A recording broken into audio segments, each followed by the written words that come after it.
साइनअपसाठी start बटनावर click करा. आपला 10 अंकी पॅन कार्ड क्रमांक टाका आणि नंतर स्क्रीनवरील कॅप्चा टाकून पॅनची पडताळणी करा आणि पुढे जा. पॅन क्रमांक टाकल्यावर पॅन कार्डनुसार नाव आपोआप मिळेल. आपला ईमेल आयडी टाका.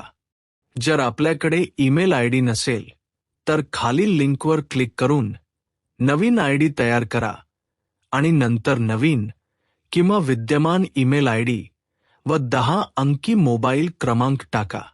मोबाईल क्रमांक टाकल्यानंतर मजबूत पासवर्ड तयार करा. मजबूत पासवर्ड तयार करण्याबाबत संदेश स्क्रीनवर दिसेल. पासवर्ड तयार केल्यानंतर तोच पासवर्ड पुन्हा एकदा टाकून पुष्टी करा.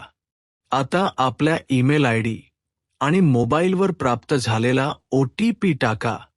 यामुळे ईमेल आयडी आणि मोबाईल क्रमांकाची पुष्टी होईल. दोन्ही OTP टाकण्यासाठी आपल्याकडे 2 मिनिटांचा वेळ आहे. OTP प्राप्त न झाल्यास रिसेंड OTP वर क्लिक करा. OTP टाकल्यानंतर प्रोसीड वर क्लिक करा.